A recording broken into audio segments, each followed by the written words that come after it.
gente pode colocar aí uma questão específica e concreta e muito grave, que é a questão fiscal. A pergunta que eu faço aos dois é exatamente essa: que passos podem ser dados visando uma disciplina fiscal que permita que os juros comecem a cair? Porque o Brasil vive esse drama, as empresas vivem isso, os consumidores estão endividados. Por quê? Tem o juro e atrás do juro tem a questão fiscal. Que posições objetivas os senhores têm para combater objetivamente isso? Eu começo, Aldo? Eu acho que a gente tem que começar com uma reforma fiscal na área da despesa. Nós temos, a experiência internacional mostra que o controle de gastos no longo prazo, ele cria regimes fiscais mais funcionais e que conseguem segurar a curva da dívida.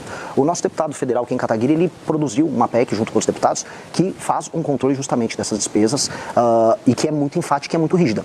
Essa reforma, ela endereça não só privilégios do judiciário, mas endereça questões como, por exemplo, indexações que envolvem BPC e aposentadoria, renúncias fiscais de lobbies poderosíssimos. Essas renúncias fiscais têm um impacto fiscal gigantesco. Ela endereça questões que envolvem a reforma da Previdência e certos privilégios que existem dentro do regime previdenciário brasileiro e que, caso passe, uma expectativa de em 10 anos você ter uma economia na casa dos 3,3 trilhões. Lógico que todo o Brasil, toda reforma tem algum tipo de mitigação, né? Mas se a gente falar em 3,3 trilhões, a gente fala num controle, nessa curva galopante da dívida que a gente tem, e aí a gente passa a falar em redução de taxa Selic, maior espaço discricionário para investimento por parte da Presidência da República, que hoje não tem basicamente espaço para investir, para gastar, e aí sim a gente começa a falar de juros que fazem com que o empreendedor e o cidadão possam, investir mais na produção e outro consumir mais. E aí a gente começa a endereçar outros problemas brasileiros importantes. Aldo. O país vive aquilo que os economistas chamam de voo de galinha, que é o voo curto e o voo baixo. O atual governo tem duas políticas econômicas. Uma é aumentar a despesa e a outra é aumentar imposto para pagar a despesa em ano eleitoral. Política de crescimento o governo não tem. O país tem crescimento sofrível, porque não tem como um país crescer com taxa de juros de 15%, que é a taxa oficial. A taxa real no banco é mais do que 20%. E com uma relação de investimento do PIB de 16% do PIB. Você olha para a China, é 3% de juros e 40% de taxa de investimento. Eu acho que o Brasil tem como reduzir despesa, e é preciso reduzir. Não é fácil, porque agora o Supremo acabou de dizer que o teto do judiciário é de 76 ou 78 mil reais, com a antecipação de quinquênio e outros benefícios para o judiciário. Então, eu creio, diferente do que acha o Renan, que o primeiro passo é fazer o ajuste pela receita.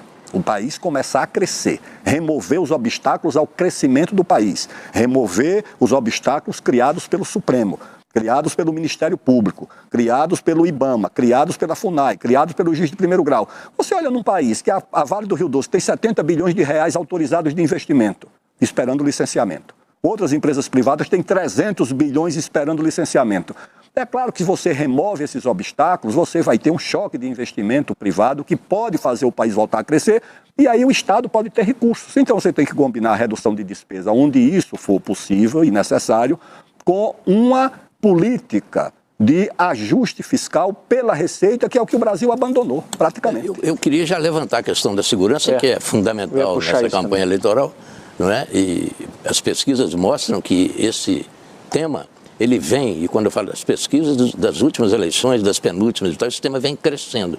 E agora virou prioridade, às vezes está junto com o preço da comida ali. Então é um tema que pode ser decisivo nessa campanha eleitoral. E frases de efeito, etc., como nas campanhas anteriores, não vão resolver mais. O telespectador, o eleitor, ele vai querer soluções concretas. Eu queria saber, primeiro perguntando ao Renan o seguinte: é preciso que haja um combate organizado e integrado contra o crime organizado, que está mais do que integrado, organizado, etc. As forças legais não estão fragmentadas. Tem aí um projeto aí que não uniu o país, não uniu as lideranças políticas e muito menos os governos. E sem essa integração, esse combate não terá resultado positivo. E eu queria perguntar primeiro ao Renan qual é o plano que ele tem para juntar essas forças para combater de fato o crime organizado, que está ganhando a guerra. Muito bem observado, Mitri, eles estão ganhando a guerra e eles estão ganhando por WO, porque o outro lado não responde. E essa é a reclamação de todas as forças policiais. Nós dispomos de meios de ação para derrotar o crime organizado no campo de batalha, por exemplo, mas o Estado não consegue passar as leis penais e leis de processo penal, as leis de execuções penais também, de modo ao combate ser eficiente. Às vezes o policial relata, prendi um rapaz, ou prendi às vezes um menor de idade, um assaltante de celular, e ele está na rua novamente, logo em seguida. Houve aquela operação no Rio de Janeiro que foi tão comentada, e logo em seguida o Comando Vermelho permaneceu com o controle sobre o morro. A questão é, a gente tem que dividir. Há dois tipos de ocupação territorial e institucional feitas pelas facções. A ocupação horizontal, que é sobre território, que é o estilo do Comando Vermelho, e a vertical, que é institucional, feita pelo PCC. Uma demanda forças policiais e inclusive participação das Forças Armadas quando necessário, de maneira auxiliar. Outra demanda inteligência, COAF, Polícia Federal, instituições da República, de modo a desmantelar suas operações. E nós temos que saber usar isso de maneira inteligente. E fora isso, nós temos que fazer, é o que eu estou defendendo já há pelo menos 1 ano e meio, quase 2 anos, trazer para o Brasil a ideia do direito penal do inimigo, que é qualificar de maneira especial pessoas que fazem parte dessas organizações criminosas que não reconhecem a autoridade do Estado como inimigos do Estado brasileiro, e a lei para elas funcionar de maneira diferente.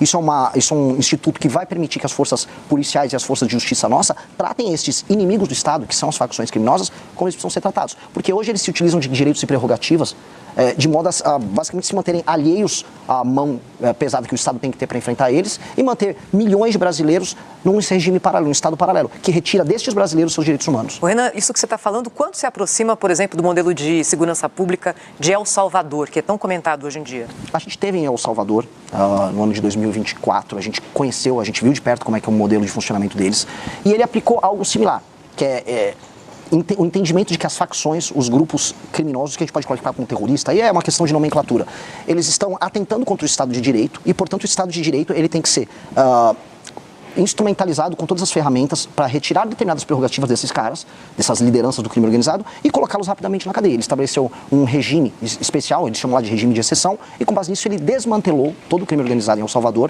e tornou El Salvador o país mais seguro das Américas. O instituto que ele utilizou dá para ser utilizado aqui, e nós podemos utilizar outras estratégias também de combate, dado que a situação brasileira é diferente. O Brasil tem modelos diferentes de ocupação. Um exemplo, o PCC, para falar nominalmente, não estava presente em El Salvador, não havia uma versão do PCC lá. O combate ao PCC vai estar diferente do que eles fizeram em El Salvador. Nisso, a estrutura do Estado tem que ser utilizada de maneira diferente também. Cada caso, cada facção, uma solução. Aldo, como o senhor vê esse modelo de El Salvador, na pergunta da Thaís, e também que propostas que o senhor colocaria na área da segurança? O senhor, por exemplo, defende apertos no Código Penal, penas mais duras, redução de maioridade penal. O que o senhor colocaria nessa área da segurança pública?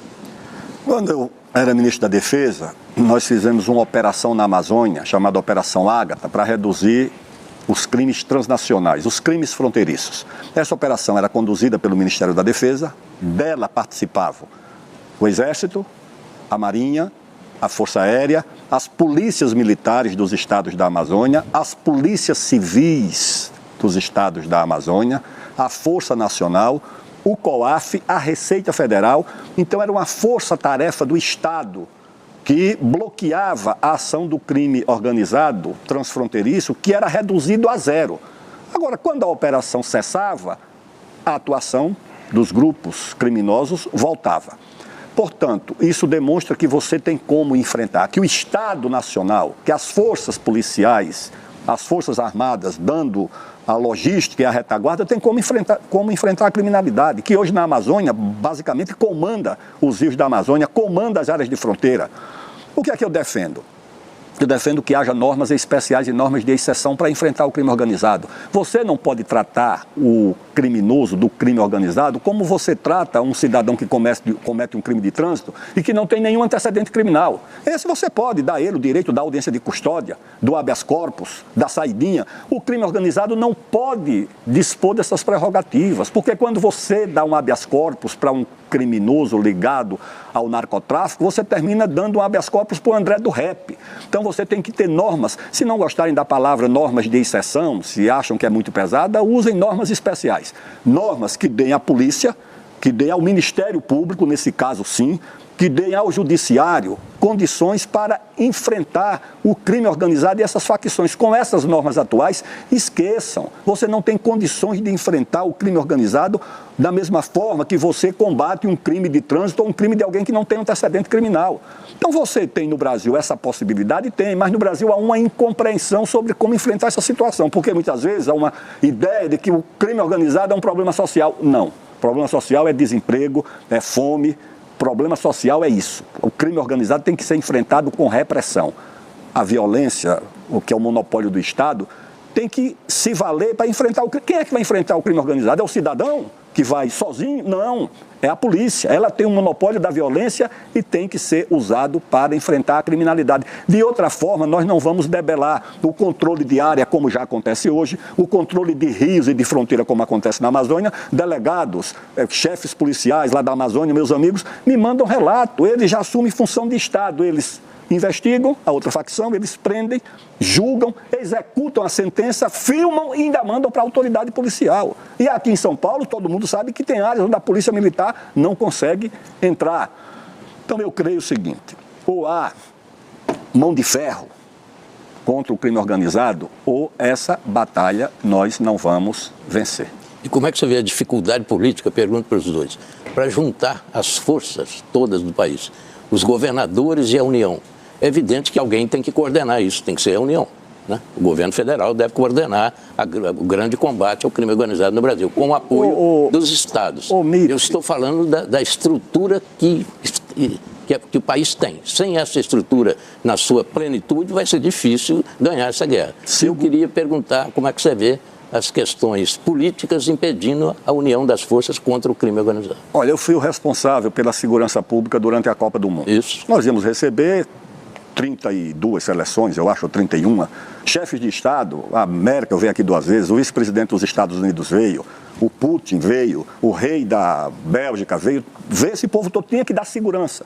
E aí nós trabalhávamos com as Forças Armadas, trabalhávamos com as polícias militares e as polícias civis, e foi um sucesso absoluto. Isso foi no governo... No governo da presidente Dilma em 2014.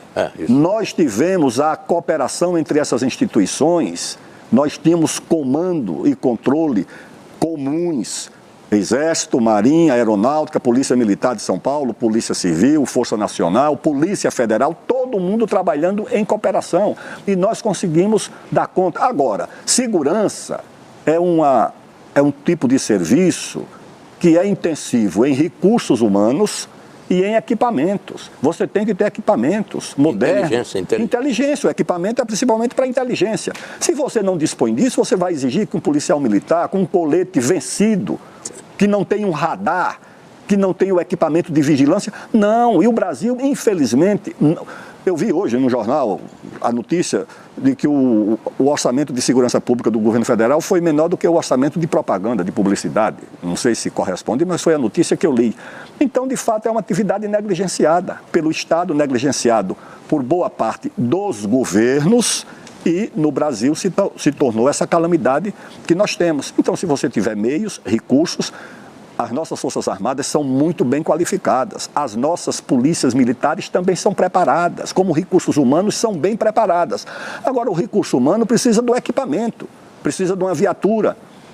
Para fiscalizar o Rio da Amazônia, precisa de uma lancha. Agora, você não tem, você sai com uma canoinha, uma voadeira, com um tenente, 2 sargentos, para levar a vacina e o remédio para o Ribeirinho. E eles se deparam com uma lancha, com uma metralhadora .50 na proa, descendo o rio. O que é que acontece? O barco do Exército se refugia no Igarapé, porque não tem condições de enfrentamento. Se tiver, aí a conversa é outra. Renan, até te ouvir também sobre a questão de, um pouco do que o Mitri falou, dessa integração também entre as forças. Eu acho isso e às vezes falta de vontade até política entre esses entes, né? Mas esse é o problema principal. A real é que as forças de segurança nos estados, elas sabem o que fazer. Eu tive no Ceará e nós temos cidades inteiras tomadas pelo crime organizado. Não há, eu repito aqui, já até fui processado 2 vezes pelo governador do Ceará. Não há vontade política em resolver isso. Não há vontade nenhuma. E eu suspeito, e posso tomar um 3º processo, que o governo do Ceará é especialmente leniente com o avanço do Comando Vermelho. Há governadores que não têm vontade política em resolver isso. Na Bahia está acontecendo a mesma coisa com o Jerônimo. As forças policiais lá, elas reclamam, olha, eu quero fazer, nós sabemos onde há a área tomada pelo crime organizado, nós dispomos de forças, não é difícil trocar o tiro, resolver, não é difícil recuperar aquela área, mas nós não podemos fazer nada. Não há o comando, não há vontade. Uma das coisas mais absurdas que eu vi no Ceará foi, durante a tomada de uma cidade, Santa Quitéria, estavam discutindo o programa Pena Justa, que ia soltar mais bandidos, porque as cadeias não estavam supostamente em condições desejáveis para aqueles bandidos. Então, o que o presidente da República tem que fazer é, se eu eleito como presidente de maneira bem clara, O tema que me elegeu foi a destruição do crime organizado. Eu estou há 2 anos falando isso. Vai ser uma eleição plebiscitária. O cara que resolveu eleger Renan Santos, ele resolveu me eleger também, e muito por conta disso. Então, chegando lá, os estados que não decidirem cooperar, dado que estamos falando da tomada de espaços do território brasileiro, nós vamos fazer um estado de defesa específico nesses estados e municípios. A cooperação precisa acontecer. E eu já aviso alguns estados. Ceará precisa. Quer outro estado? Bahia precisa. As pessoas falam muito do Rio de Janeiro, mas o estado do Ceará tem uma situação muito pior do que a carioca. O Rio de Janeiro é um exemplo bizarro em muitos termos, mas às vezes ele fica anedótico. A situação, o número de mortes para cada 100 mil habitantes no Ceará... Os índices são piores. Muito piores. Talvez o número de áreas de domínio Exato. seja esse número maior. Mais o Rio de Janeiro é mais balcanizado, é uma facção aqui, outra tirando ali do prédio um no outro. Mas o caso no Ceará, você está falando de tomadas monopolistas por conta do Comando Vermelho e facções auxiliares. Se o governo está parado, ora, o governo tem que ser ou substituído, aí as pessoas vão votar em outro governo, ou quando nós chegamos ao poder, se eles decidirem não cooperar, vamos fazer um estado de defesa específico, por um tempo específico, para que nós retomemos esses territórios. E só nas áreas específicas. Tem até aquelas pessoas que falam, mas e a democracia? Não existe democracia em Santa Quitéria, no Ceará. Eu vou fazer um estado de defesa e vou utilizar as forças policiais e, se necessário, as forças de segurança nacionais, as forças armadas, para fazer essas operações.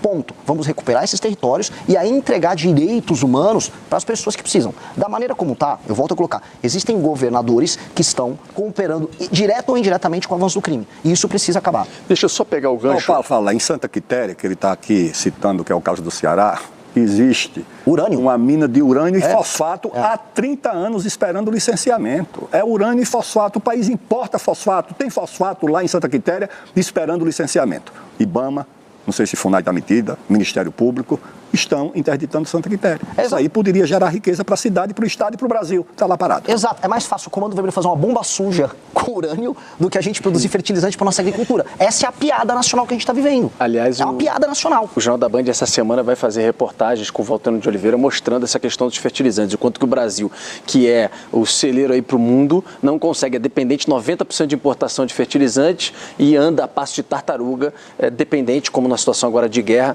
do fertilizante de fora. Deixa eu só pegar o gancho sobre o que dizia agora há pouco em questão de segurança pública, o Aldo Rebelo, de falta de investimentos. Aldo, o senhor foi ministro da Defesa, queria ouvir depois também o Renan. O senhor viveu de perto a situação das Forças Armadas. Hoje as Forças Armadas reclamam muito de falta de recursos. O mundo há 20 anos, quando você tinha uma ordem global com ONU e etc., se imaginava que, olha, tudo bem, vai ser difícil alguém entrar aqui, invadir, terras raras estão em discussão, o Brasil é a segunda maior reserva do mundo, temos a Amazônia Azul, então essa discussão não estava tão latente. Diante de um presidente, agora Donald Trump, que entrou para prender Maduro, que agora está fazendo o que está fazendo naquela região do Oriente Médio e tudo mais, a gente se depara, por exemplo, com a informação de que o Brasil não tem defesa aérea. O Brasil não tem defesa aérea. Se ele quiser fazer o que ele fez, o Trump, com Maduro, entra aqui adoidado. Inclusive, o Lula teria chamado uma reunião com o ministro da Defesa também, com o Múcio e com o chefe das Forças Armadas, para falar sobre esse assunto. Qual a sua visão sobre um projeto de defesa para o Brasil diante desse mundo que a gente está vivendo? Depois queria ouvir o Renan também sobre isso. Em primeiro lugar, é preciso reconhecer que, em matéria de recursos humanos, as nossas Forças Armadas estão entre as mais preparadas do mundo. Os nossos pilotos são excepcionais. Os nossos submarinistas assombram nas manobras que envolvem outros países. Os nossos submarinistas são muito bons. Os nossos fuzileiros navais, os nossos paraquedistas, nossas forças especiais são muito bem formadas. Agora, não basta você ter o soldado bem formado, você precisa do equipamento. Como é que você vai colocar um piloto formado, com muito rigor no Brasil, para pilotar o quê? O submarinista precisa do submarino. Os gripes estão chegando, né? Aqueles caças, mas é pouco ainda para uma escala muito pequena do que nós precisamos. Rodolfo, nós temos 17 mil quilômetros de fronteira. Só com a Bolívia, a nossa fronteira é maior do que a fronteira dos Estados Unidos com o México. Mas, ministro, o senhor vê espaço no orçamento e até do ponto de vista político para se criar clima para um grande investimento na área militar? Sim, senhora. Sim, senhora. Quando eu era ministro da Defesa e ministro da Ciência e Tecnologia um pouco antes, contratei uma grande economista inglesa ou americana, doutora Mariana Mazzucato, para estudar o investimento, a inovação na área de defesa.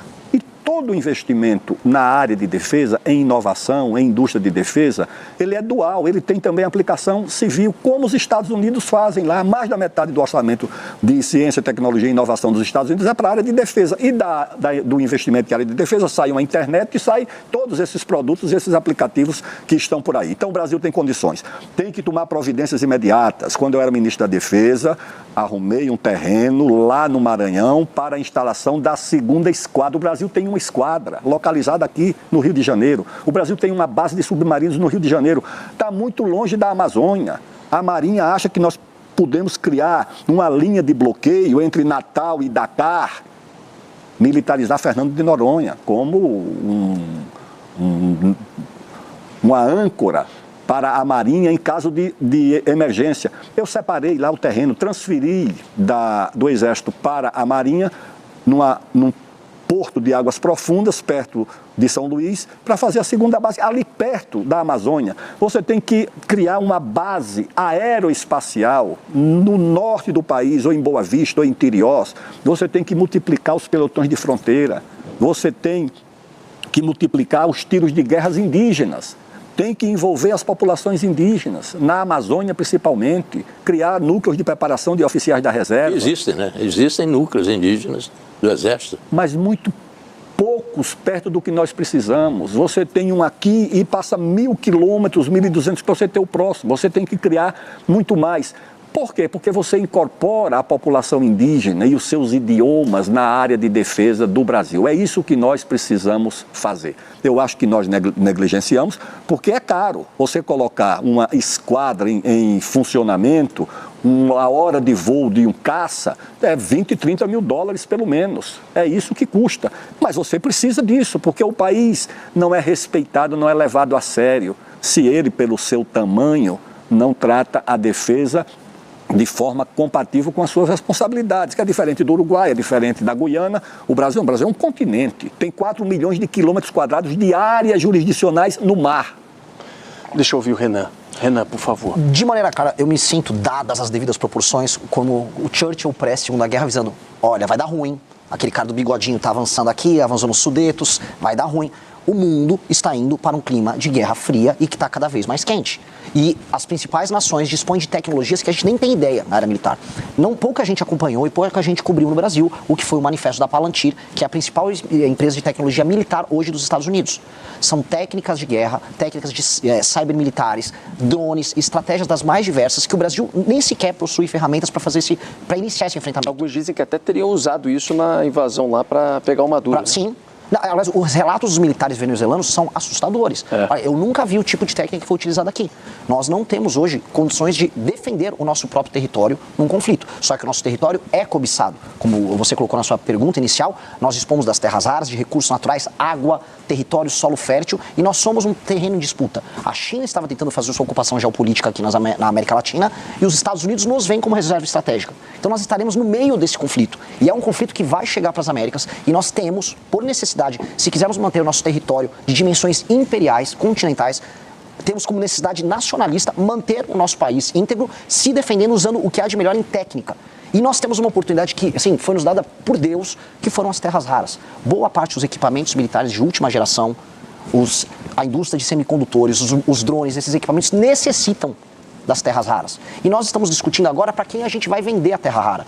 Nós temos que ter uma agenda de competitividade, ter, como ela trouxe, um espaço fiscal. Por isso que eu falo muito de reforma fiscal na área da despesa. Tem que ter uma reforma fiscal na área da despesa para sobrar dinheiro para a gente fazer os investimentos corretos. E com base nisso, negociar com os Estados Unidos ou com a China, ou quem for, não só a produção das terras raras e a exportação delas, mas trazer a indústria de semicondutores, trazer a indústria bélica, fazer acordos de transferência de tecnologia e aí a gente começar a construir uma indústria de defesa de alta capacidade para que o Brasil possa se preparar para o mundo novo que vem aí. Esse mundo novo que vem aí não vai ter o Brasil só como um espectador. A nossa estratégia de sobrevivência nesse mundo é diferente. O pacto, como você colocou, pacto pós-Segunda Guerra Mundial, o multilateralismo, os organismos internacionais, tudo isso estão sendo relativizados. A gente está vendo isso na Ucrânia, viu na Venezuela, vai ver provavelmente em Taiwan.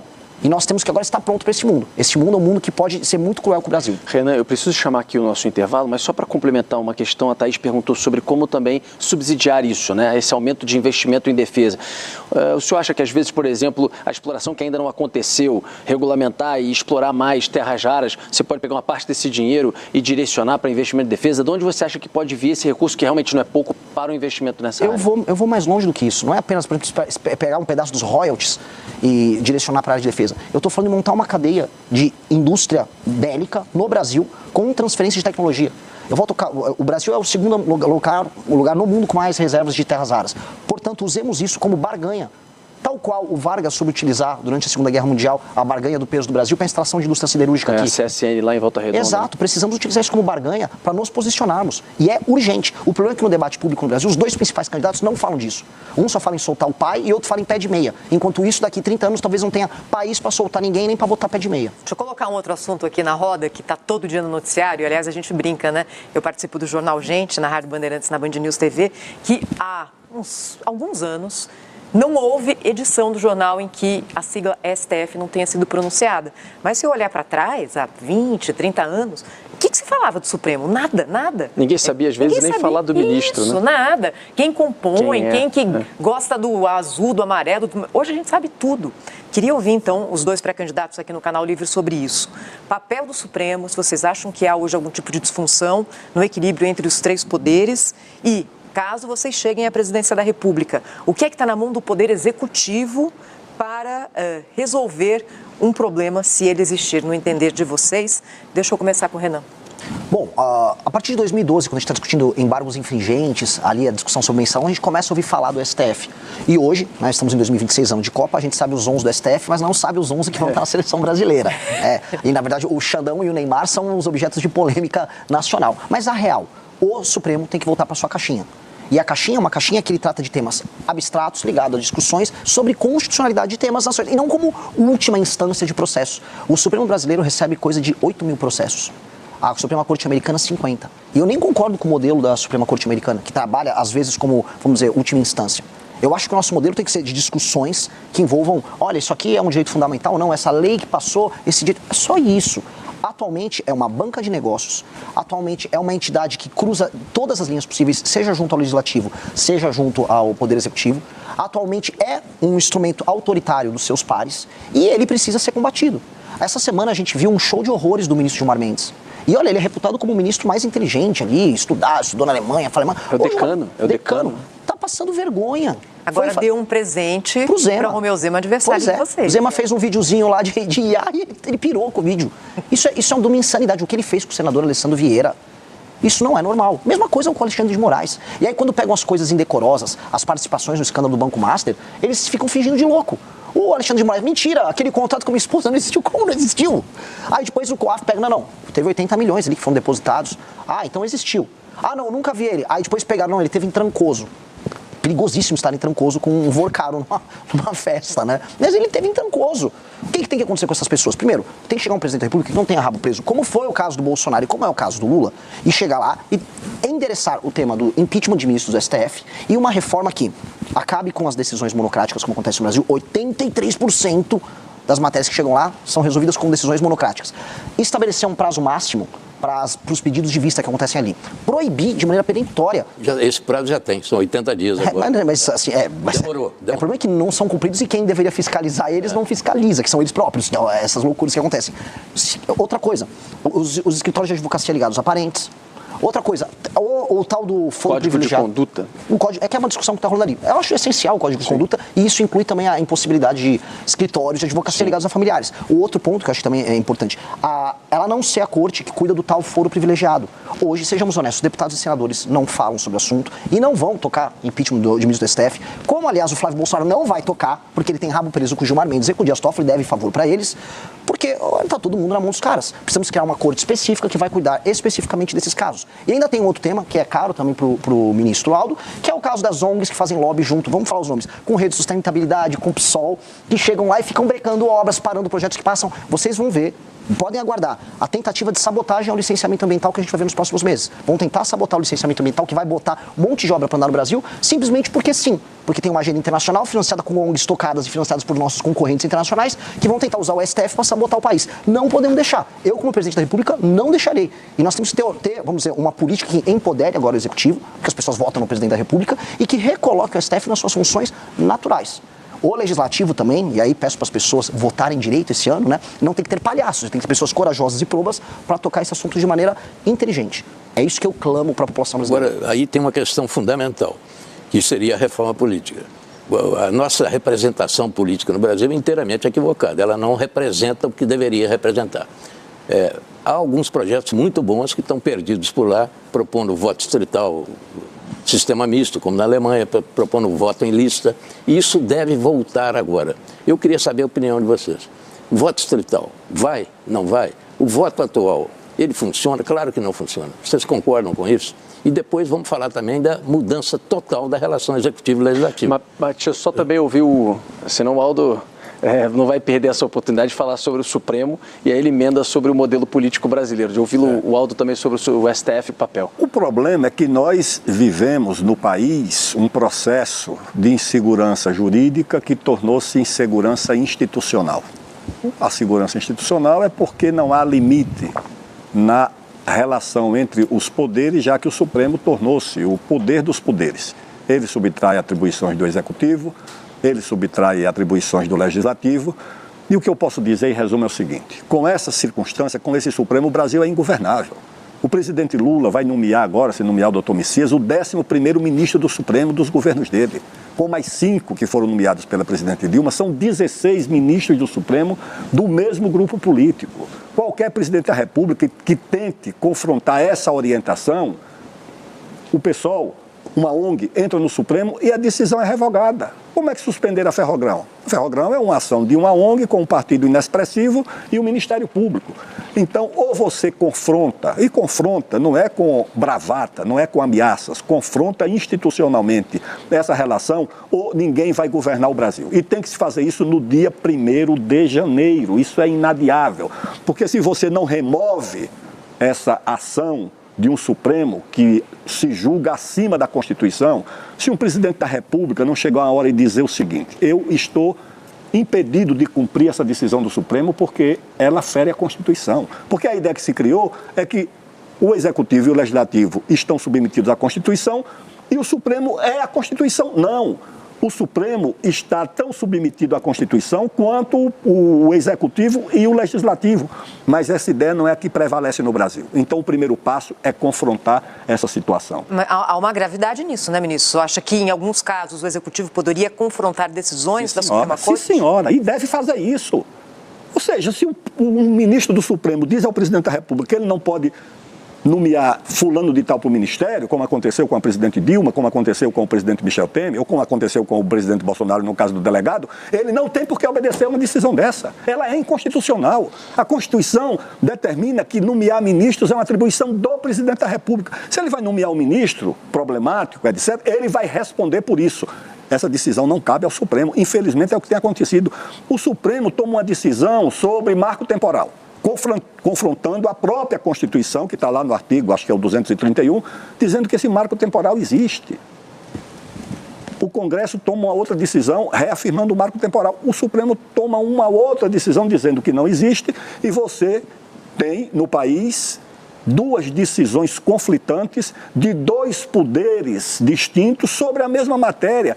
Isso é uma espécie de anarquia institucional, isso tem que ser enfrentado e resolvido, porque se você não começar pelo Supremo, você resolve dizer o seguinte: o Ministério Público não pode mais perseguir investidor, não pode mais perseguir, como faz hoje. O Supremo vai dizer não pode. O IBAMA não pode mais demarcar unidade de conservação, o Supremo vai dizer pode.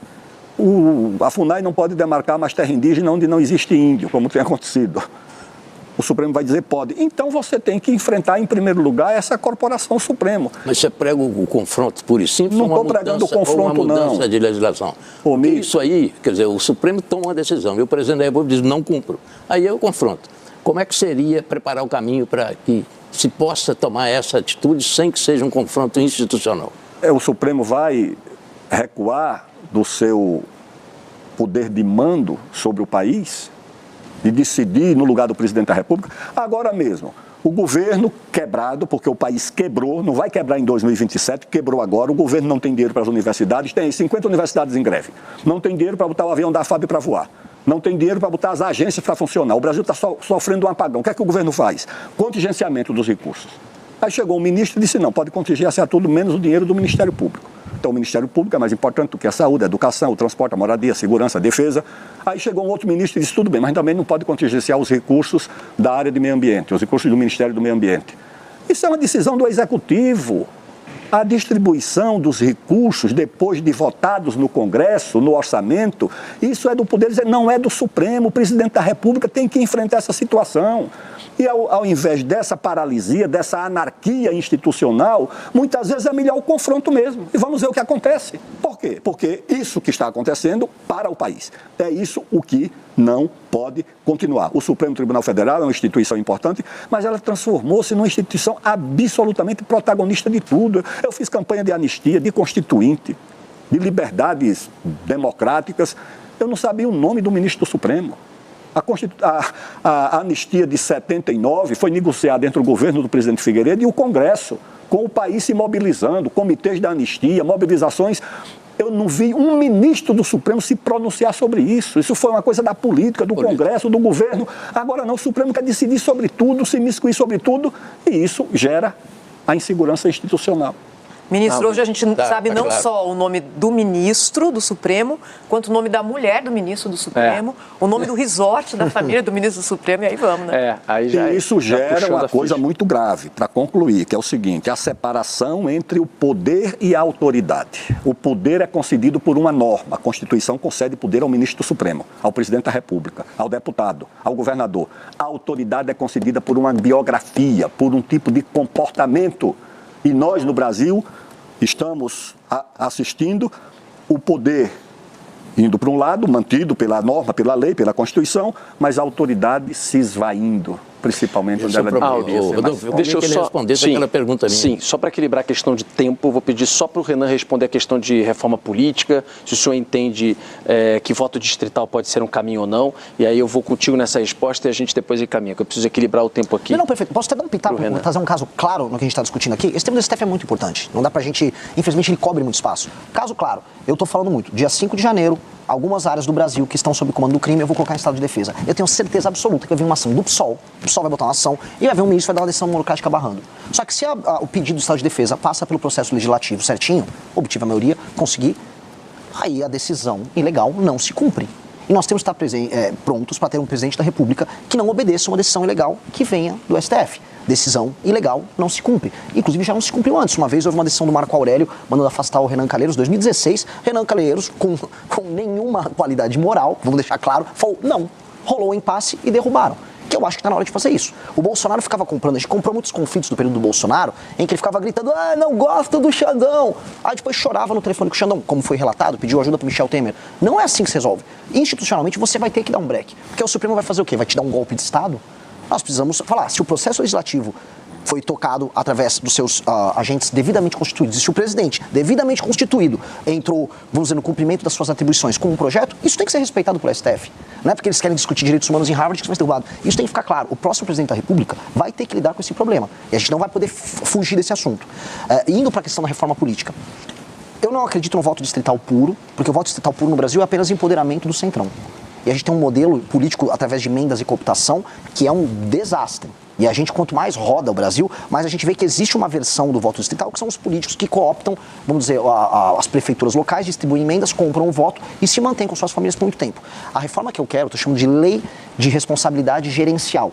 É uma norma que altera a seguinte coisa: o sistema de incentivos para o funcionamento das prefeituras. E o foco tem que ser no prefeito. Um prefeito, hoje, ele ganha uma eleição fazendo um show do Wesley Safadão com a emenda do deputado aliado, e aí compra de voto puro e simples. Isso os municípios pequenos do Brasil funcionam assim, e a gente não pode fugir disso. Até porque não existe democracia na prática no Brasil. Um país em que tem compra de voto, a gente tem uma democracia nominal. As pessoas são cooptadas no período eleitoral, seja pela máquina pública, seja pela compra de votos, seja pelo Caixa 2, votam ali no grupo familiar e o jogo segue. Nós precisamos, então, fundir municípios, estabelecer critérios objetivos de avaliação dos prefeitos, de modo a um prefeito, se quiser participar de uma reeleição, ele vai ter que cumprir no mínimo. Se ele tem 10% de cobertura de esgoto naquele município, entrega, vamos supor, 20%. O IBGE, o IPE, órgãos podem trabalhar nisso. E estabelece esses critérios. Melhora no ranking do SAEB, melhora a cobertura de esgoto, melhora índices ligados ao atendimento nas UBS, nos municípios. Obteve esses índices, participa da reeleição normalmente, pode até fazer seu show do Wesley Safadão. Não obteve esses índices, o prefeito tem que ter uma sanção. E a segunda coisa, que é super simples de resolver, o fundo partidário eleitoral no Brasil, que já é altíssimo, ele não tem que ser condicionado pelo número de tiriricas ou Nicolas Ferreiras ou Éricas Hiltons que você elege no seu partido. Ele tem que ser condicionado a esses critérios de desempenho objetivo dos seus prefeitos. Então, um partido tem os prefeitos obtêm bons índices de desempenho metrificados de maneira objetiva, portanto, atendem ao interesse da população local, mesmo quando a população local não saiba avaliar. A população local no Brasil não sabe avaliar, por exemplo, a importância do saneamento básico. Não cobra, eu quero meu saneamento, ninguém cobra, até porque a obra está acontecendo debaixo da terra. E aí ninguém liga mesmo com o marco do saneamento aí no passado. Então, fazer isso obriga os partidos a, eu quero colocar bons prefeitos que vão obter bons índices de desempenho e assim eu tenho mais dinheiro para reinvestir em mais bons prefeitos e administradores públicos de qualidade. Com esse sistema de incentivo, de um lado, e com a punição para o líder político local e para o partido não poder concorrer à eleição, inclusive ficar inelegível por 8 anos naquele município, aí a gente começa a balancear, a gente estabelece critérios objetivos de avaliação. E isso a gente começa a dimensionar a necessidade das emendas, a função dos deputados federais e a função dos partidos políticos. Porque hoje o partido político é só um nome. Qual a diferença do PSD para o PP, para o União Brasil, para o MDB? Praticamente não serve para nada. A representação popular, do jeito que está, se manteria. Lógico, você vota na eleição. Acontece que o prefeito fica 4 anos no município, Sim. pega aquele município com 2% de esgoto, e aí termina com 2% de esgoto, ou água potável, e a população reelege, a população reelege ele porque a população está num nível de pobreza que ela naturalizou o absurdo. E aí esse prefeito não tem nenhuma obrigação em aumentar a atividade econômica naquele município, nenhuma, continua com o pires na mão pedindo dinheiro do fundo de participação dos municípios, o dinheiro chega, ele não faz nada de útil, faz o famoso show do Wesley Safadão, do Natanzinho no município, coloca a turma na prefeitura, coopta a galera, faz caixa 2 com o dinheiro desviado das emendas que estão na casa dos mais de 60 milhões e o jogo segue e ele é reeleito. Quando a gente vai nas pequenas prefeituras, nos lugares mais pobres do Brasil, a gente vê isso. Por que é reeleito o prefeito que não melhora nenhum indicador básico? O prefeito, portanto, não está cumprindo seu papel constitucional de atender às demandas da população. E a população não sabe avaliar. A gente vai precisar ajudar a população a avaliar de alguma maneira. E esses critérios objetivos têm que estar presentes nisso. A não ser que a gente aceite as coisas como elas estão. Tudo bem, eu vou ver o Maranhão para sempre, sem rua, sem esgoto e com atividade econômica baixíssima. É isso que a gente quer? A gente chama isso de democracia? Eu não consigo concordar. Então uma reforma tem que passar por isso. Porque se não alterar isso, é distrital misto, é distrital puro, é o modelo alemão, é o modelo português com a lista fechada, não vai fazer diferença. Porque o sistema de incentivos vai ser o mesmo. Aldo, a gente está indo para o final já do programa. O senhor é um nacionalista, o senhor tem a origem lá no Partido Comunista, como a Thaís agora há pouco lembrava. Qual a sua posição sobre as privatizações? A gente está vendo, por exemplo, algumas estatais como o Correios, né, apresentando um déficit gigantesco nesses últimos anos.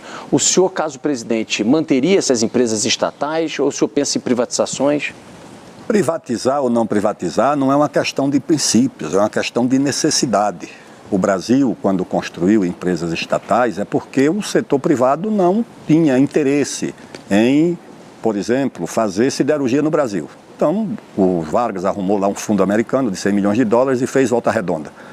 Depois, o Brasil fez petroquímica, aí já com um capital de participação do Estado, 1/3, do setor privado nacional, 1/3, e do setor privado estrangeiro, 1/3. Aí nós fizemos as indústrias de petroquímica, nós fizemos a celulose também, principalmente em Aracruz, com esse investimento público. Onde o capital privado tiver condições de resolver, de tocar, não tem por que o Estado se meter. Agora, se o setor privado não tem interesse em fazer uma empresa de pesquisa agropecuária como a Embrapa, aí você tem que colocar o Estado. Se o Estado não tem condições de montar uma escola de engenharia como o ITA, o Instituto Tecnológico da Aeronáutica, e depois fazer um centro de tecnologia aeronáutica e depois fazer uma indústria aeronáutica como fez a Embraer, o Estado toma a iniciativa. Então você tem que combinar, como no mundo inteiro, nos países que souberam combinar o dinamismo, a criatividade da iniciativa privada com o apoio e a iniciativa do Estado, onde isso foi importante, é o que o Brasil tem que fazer. O Brasil não tem que inventar e dividir o seguinte, ou é público, ou é empresa pública, ou é empresa privada. Não, o Brasil tem que combinar eficiência, tanto na atividade pública quanto na atividade privada. e fazer com que a combinação dessas duas ações resulte no interesse nacional. Ali tem uma atividade que pode contar com a presença do empreendedor privado, seja ele nacional ou internacional, muito bem, vamos, como o chinês fez e está fazendo até Produtividade. Renan, privatizações. Sou favorável, dependendo do caso. Agora, num modelo mais amplo, a gente tem que entender que com a chegada da inteligência artificial, machine learning, a gente vai poder utilizar a centralidade do Estado de maneira eficiente como nunca antes na história do Brasil. Eu estou muito otimista. A Petrobras ser pública ou ela ser privada é pequeno perto do que a Petrobras e o setor todo vai poder fazer num mundo em que o conhecimento ele vai ser compartilhado. É uma novidade muito grande nisso. Um exemplo, mais que não seja uma empresa pública, o SUS, com o uso da inteligência artificial, do machine learning, do prontuário único, de aplicativos que vão fazer com que você possa se consultar com o médico na hora, ele vai passar por uma revolução nos próximos anos. Eu era, como liberal, não gosto do SUS, tudo que é tem único no nome, eu sou meio contrário. Hoje eu já olho o modelo centralizado do SUS, junto com a tecnologia, com o machine learning, como uma dádiva. A gente vai poder fazer uma revolução na área da saúde, como os Estados Unidos hoje não podem fazer. Como a Inglaterra está pensando em fazer, como El Salvador, a gente citou o Bukele agora há pouco, está fazendo, e o modelo deles é sensacional. A gente fala muito de segurança, mas a área da saúde é uma revolução. E aí a centralidade do Estado, o papel articulador de forças, agora surgindo também como um papel articulador de inteligência, pode tornar o Brasil um país muito, não só eficiente em entregar seus serviços, mas muito poderoso. A gente poder usar as terras raras, utilizando o Estado como, por exemplo, um fomentador dessas empresas de tecnologia, que vão fazer transferência de tecnologia com empresas americanas, explorando esses recursos, o Estado não passa a ser um inimigo, ele passa a ser um parceiro nessa construção. E eu acho que esse futuro vai ser próximo. A gente precisa finalizar. Aldo, 1 minuto, se você puder também, Renan, na sequência, Bem considerações finais. Você tem uma ideia do que é o Brasil. Em 2015, eu era ministro da Defesa, tinha sido ministro da Ciência e Tecnologia, recebi um grupo grande de pesquisadores, ministros, alemães. Sabe no que eles estavam interessados? Em terras raras. Terras raras. 16 anos, nós vivíamos 11 anos, nós vivíamos uma situação de interesse do mundo por essas terras raras. O Brasil tem maiores reservas, o Brasil não tem prospecção nem conhecimento, 30%. A China já conhece tudo o que tem. Então o Brasil tem essa fronteira promissora. Ela pode, de fato, alavancar o Brasil. Daí vem o excedente que o Brasil pode se reindustrializar em alta tecnologia. Então nós devemos olhar para o país com otimismo, com confiança. O destino nos deu o que não deu ao mundo. O destino nos deu fronteira agrícola, fronteira mineral, fronteira de energia. Agora, as escolhas não ajudaram o Brasil. Então vamos fazer com que, ao encontro do destino, venha uma escolha que faça o Brasil olhar para o futuro com esperança, que é o que nós precisamos. Renan.